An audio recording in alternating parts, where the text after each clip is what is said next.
Bonjour à tous, ravi de vous retrouver pour Avis d'experts.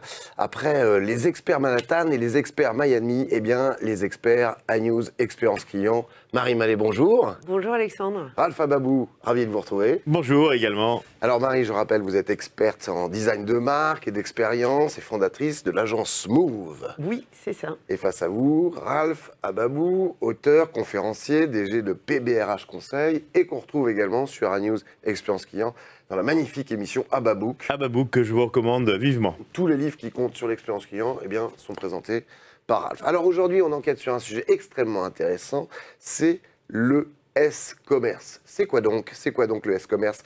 Le social commerce plus exactement, celui qui est généré par les réseaux sociaux et notamment l'intégration d'espaces marchands et de boutons d'achat aux réseaux sociaux. Est-ce qu'on a déjà des boutons d'achat en France ou c'était que aux États-Unis? Ils existent. Ça y est, c'est parti. En fait, ils vous renvoient à l'e-shop du retailer. Ouais. Et très prochainement, on pourra acheter vraiment directement avec des systèmes de paiement intégrés directement sur les plateformes. C'est possible aux États-Unis, pas encore en France. Donc le e-commerce, ça représente ce qu'on vend sur les réseaux sociaux et peut également se retrouver sur les sites de vente ou dans les points de vente physiques en utilisant des applications de partage et de recommandations sociales. Alors Marie, déjà, quel est le principal enseignement de ce fameux s-commerce? J'ai envie de parler de chiffres, Alexandre. Très bien. Aujourd'hui, le s-commerce génère 480 milliards de dollars de chiffre d'affaires. À horizon 2025, il est amené à tripler. Alors pourquoi un tel succès? C'est parce que de plus en plus de personnes se connectent sur les réseaux sociaux et qu'on recherche de la recommandation à travers les réseaux sociaux qui peut générer des achats. Il y a plus de 2,8 millions d'utilisateurs Facebook dans le monde. En France, milliards peut-être. Milliards, pardon. Oui, 2,8 millions, c'est sur l'île de France.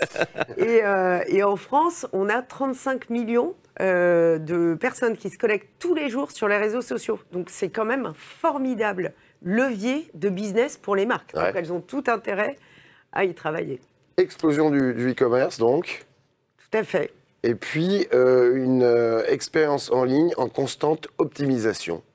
Tout à fait, pour pouvoir retrouver, en fait, répondre aux attentes qu'ont les clients quand ils sont dans un vrai magasin. Ça permet d'avoir une expérience combinée avec du storytelling, comme on aurait dans un magasin avec un vendeur.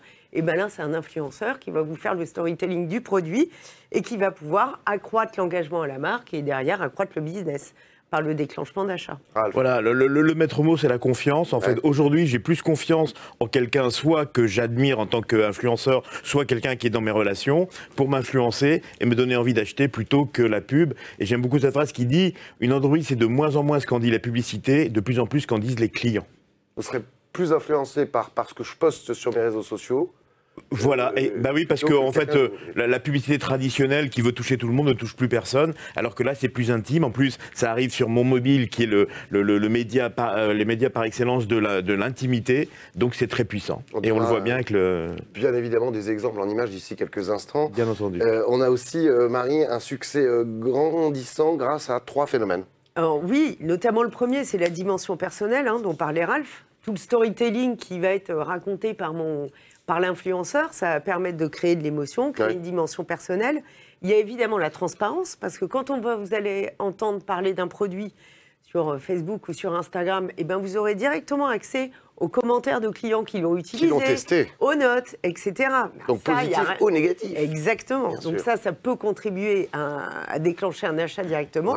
Et puis le troisième phénomène, et qui n'est pas des moindres, c'est la simplicité. Parce que finalement, le temps entre la sensibilisation sur le produit, l'interaction et l'achat, il est ramené à quelques minutes.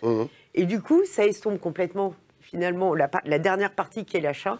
Et les achats se font plus rapidement. Alors, quels sont les enjeux pour les marques demain, Ralph? Eh ben justement, c'est de développer des boutiques ou des fonctionnalités qui vont s'appuyer directement sur les réseaux sociaux. Là, j'ai un superbe exemple, et on va voir les images, ça s'appelle Allbirds.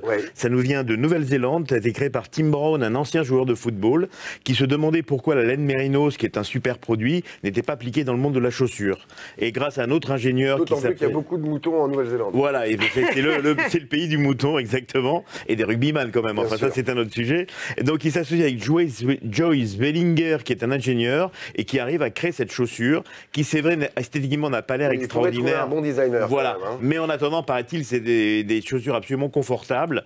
Donc, il y a un design épuré, c'est-à-dire que, comme ils disent, il n'y a pas de logo, rien, pas de détails inutiles. On va directement au produit, un super confort et bien entendu, elle coche toutes les cases de la RSE, c'est-à-dire que ça a été inspiré par la nature, les matériaux sont naturels. Recyclables. Comment ? Recyclables. Recyclables, voilà, à la fin de vos chaussures, de leur fin de vie, ils les redonnent dans d'autres communautés. Les arbres sont dans un emballage recyclé, c'est une entreprise Bicorp quand même. Hein, j'avais parlé dans un de mes récents Ababook de la Bicorp et aujourd'hui ça vaut... En 2 mots pour ceux qui n'ont pas vu. Alors Bicorp, effectivement, c'est un label qui signifie que vous êtes vraiment dans toutes les cases de la RSE.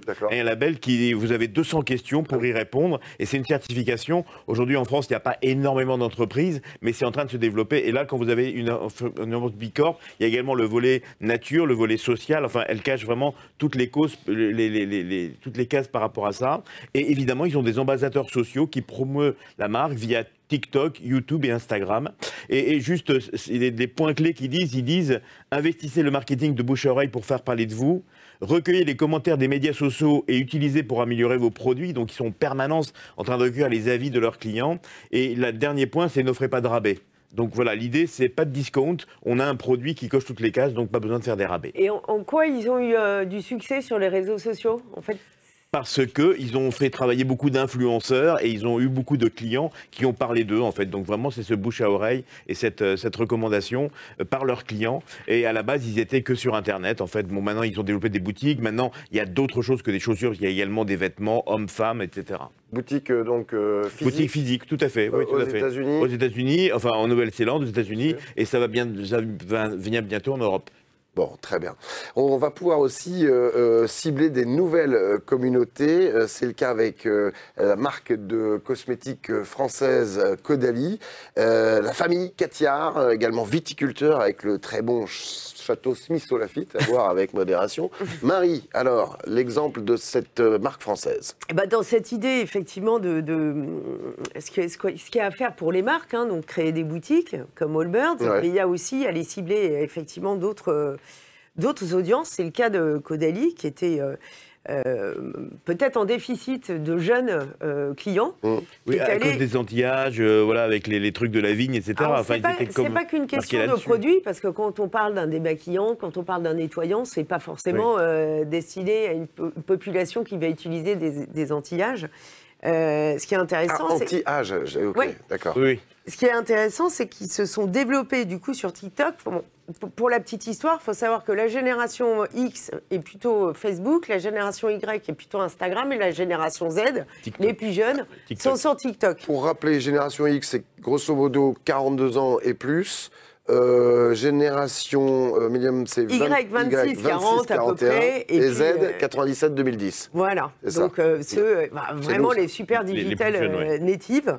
Et donc, eux, comment on arrive à les targeter? C'est en allant sur TikTok. Ouais. Donc, vous êtes sur TikTok, vous, Marie? Oui. C'est vrai? Oui, tout à fait. J'avoue que non. Non, vous, c'est TikTok. Non, je suis plutôt sur LinkedIn, qui est plutôt le média qui me concerne. D'accord. Voilà. Vous, c'est pour guetter ce qui... Toutes les tendances qui peuvent arriver. Bien sûr. Exactement. On parlait de la marque Caudalie, justement, puisque ça leur a permis de rajeunir leur cible. Alors, ils ont utilisé trois typologies d'outils, en fait, sur TikTok. La première, c'est évidemment, c'est toujours des vidéos, hein, mais des vidéos produites en interne, des petites vidéos maison qui mettent en scène une collaboratrice qui parle d'un produit. Alors là, c'est génial, parce que ça permet une appropriation du produit auprès des TikTokers qui vont la regarder et qui ont son âge. Ils ont également travaillé pour montrer les textures des produits à travers des vidéos. Alors évidemment, en utilisant tous les petits boutons, des petits bruitages qu'on peut avoir sur TikTok, les petites icônes qu'on va mettre graphiques qui ramènent encore beaucoup d'émotions autour du produit. Et ça permet d'apporter des précisions, de parler de la promesse produit. Et puis évidemment, le dernier outil qu'ils ont utilisé sur TikTok, c'est les partenariats avec des influenceuses. Alors des influenceuses qui sont assez jeunes, moins de 18 ans pour la plupart. Et notamment cette influenceuse qui s'appelle Rose Lucie, qui a un peu plus de 500 000 abonnés, qui est française, et qui a fait la démonstration d'un de leurs produits. Et du coup, ils ont pu générer grâce à ça plus de 300 000 aujourd'hui abonnés sur TikTok. Ouais. Et je crois qu'ils en sont à 2,8 millions de likes au total depuis qu'ils ont investi cette plateforme sociale. D'accord, donc tout ça est assez efficace en fait. Toute opération qu'ils ont menée sur les réseaux sociaux, c'est bien développé. Tout à fait. Bon. Et là, on peut venir là-dessus juste par rapport à la force des réseaux sociaux. Aujourd'hui, des défilés de mannequins, il y a plus d'influenceurs que de médias ou de magazines. Quoi. Je veux dire, il y a une prise en forme, une prise en force énorme de ces nouveaux médias. Et des petits jeunes de 17 ans sont au premier rang, alors que les magazines... Sur le front de fraude. À côté de Anna Wintour. Ouais. Exactement. Exactement. Alors, il y a d'autres moyens de développer sa communauté. Ralph, est-ce que vous portez des tongs ? C'est marrant, je ne vous vois pas en tongs. Eh ben, je suis tout le temps en tongs, même en hiver, j'adore les tongs. Oui, mais à la maison, évidemment. Vous n'avez pas Marie... mis sur le plateau. Non, vous allez nous parler de cette fameuse marque Havaianas, qui, me semble-t-il, est brésilienne. Tout à fait. Alors, je pense que tout le monde la connaît, on ne va pas la présenter, ce n'est pas nécessaire. Alors, Havaianas, il s'appuie sur les réseaux sociaux en animant sa communauté, en fait, en se servant de sa communauté pour promouvoir les produits.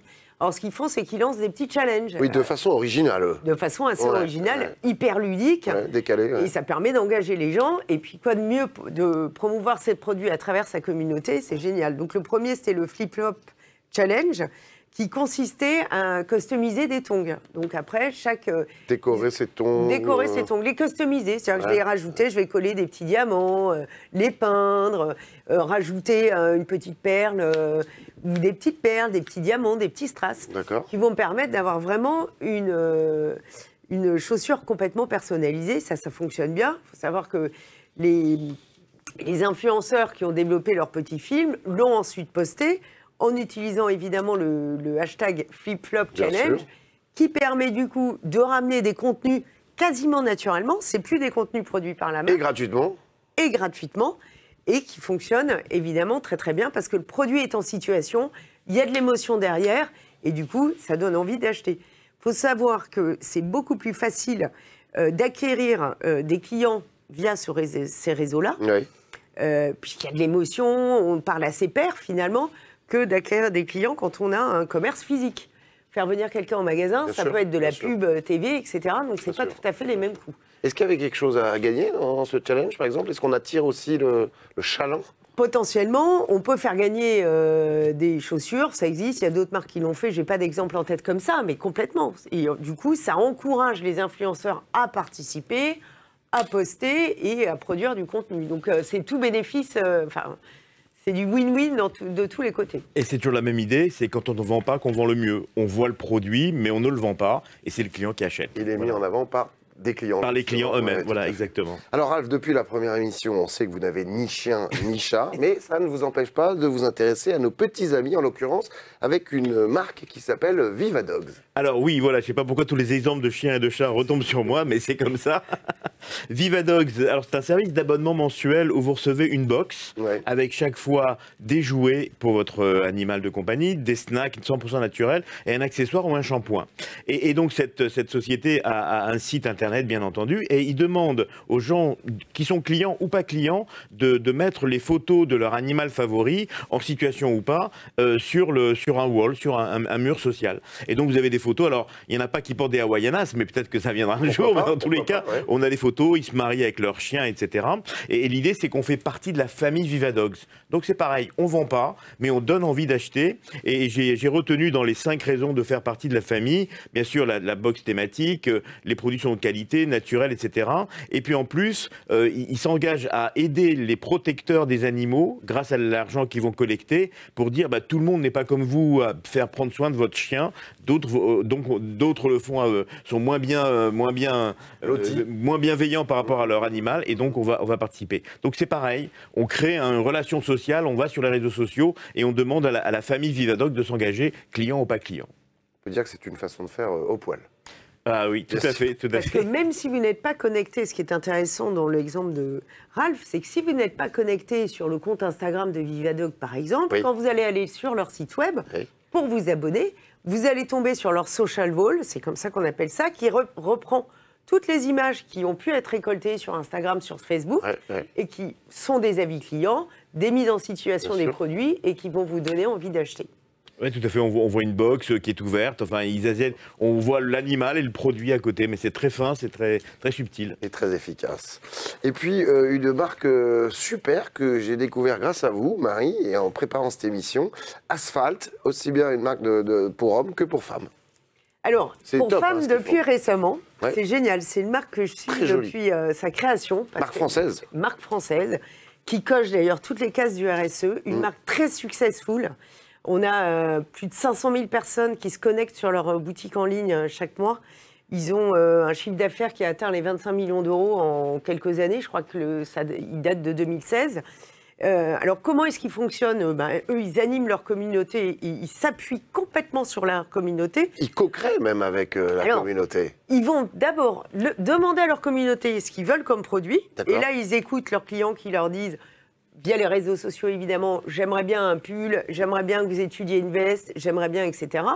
Ensuite, ils co-créent la veste avec eux. Vous voulez une veste, combien de poches, vous voulez faire quoi avec, on va réfléchir à l'ergonomie, comment vous vous sentez dedans, etc.